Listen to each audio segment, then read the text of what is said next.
It's been a few weeks since 21 Investigates introduced you to a woman whose Storage Rentals of America unit was robbed in Waynedale. Christina Parker and her family say they lost around $5,000 worth of belongings. Parker reached out to 21 Investigates for help and showed us several security concerns. And while we waited for any response from SROA, we uncovered a number of complaints against the company with the Indiana Attorney General's office, and we heard from viewers. Tonight, 21 Investigates reporter John Wagner finds out stolen storage is just the tip of the iceberg. I feel like people need to know your stuff's not safe. That could be everything you got. That was Christina Parker a few weeks ago. After we shared Christina's story, more viewers started reaching out with a number of complaints about SROA.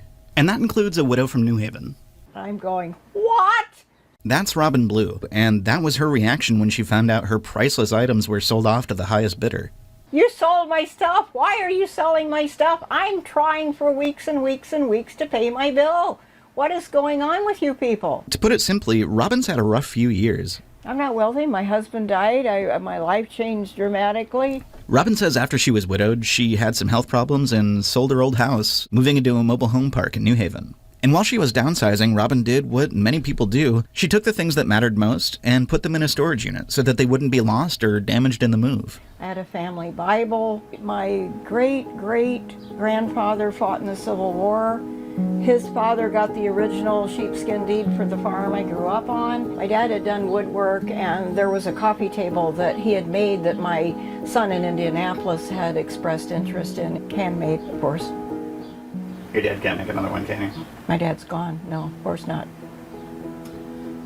They weren't put there because they weren't important. Quite the opposite. I wanted to protect them.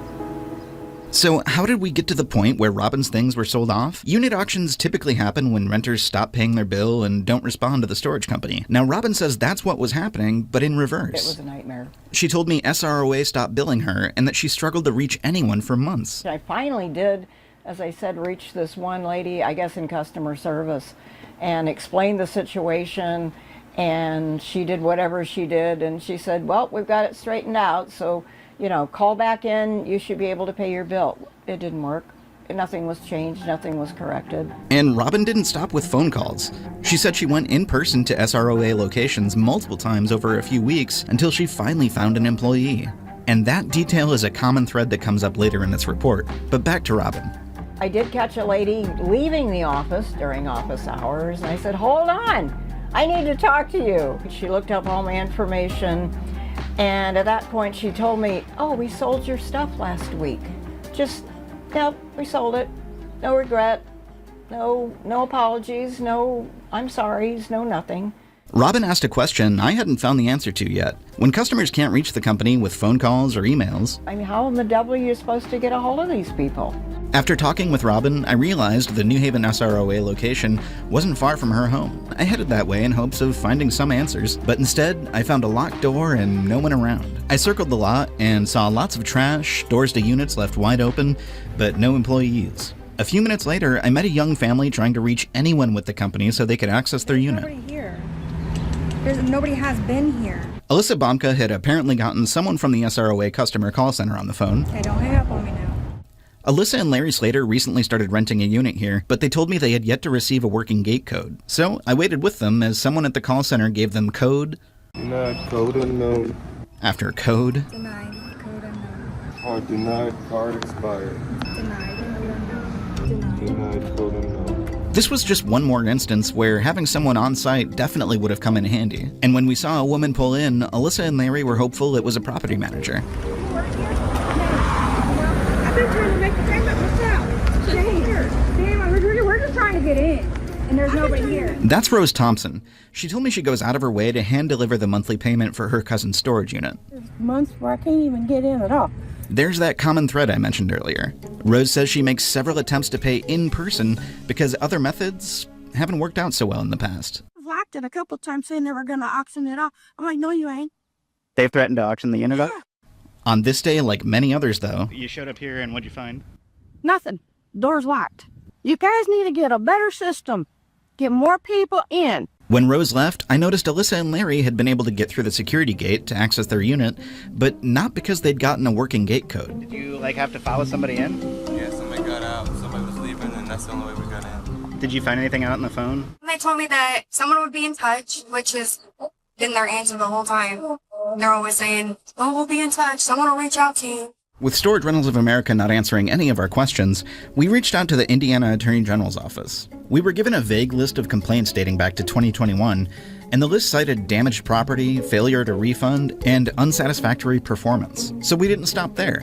I sent our original report, these interviews, and more to the state representatives and senators who have an SROA location in their district. The first to get back to me was Indiana House Minority Leader Phil Giacquina of Fort Wayne. Is there any part of what I forwarded along that particularly grabbed your attention and made you want to respond? When I saw the interview, the young lady that was affected here, I felt really bad for her. She had lost everything there and thought, well, this can't continue. And then when you look into the story and to see how often it's been happening, it's like, well, wait a minute, this is getting a little ridiculous here. After seeing our 21 Investigate story, Giacquina sent Indiana Attorney General Todd Rokita a formal request for an official investigation into Storage Rentals of America.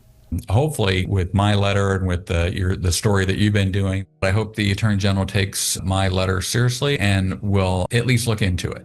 And from there, we'll see what else we can do. Whether or not Attorney General Todd Rokita launches an investigation that bears any results, whether or not Storage Rentals of America makes positive changes at their facilities, none of that changes the fact that people like Robin may never see those precious family heirlooms ever again.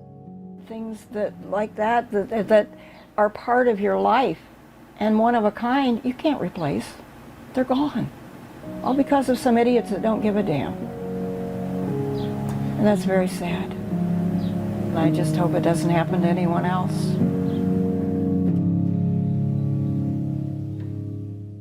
You feel so sad for her and so angry this is happening to so many people. Robin told us as well, she is now renting from another local storage company where someone, she says, is reliably on site during business hours. And Christina Parker from our first story, well, she tells us she is still waiting on any payout from SROA's insurance that might cover her losses. Now, you can find her story and all the updates to this as they happen at 21alivenews.com.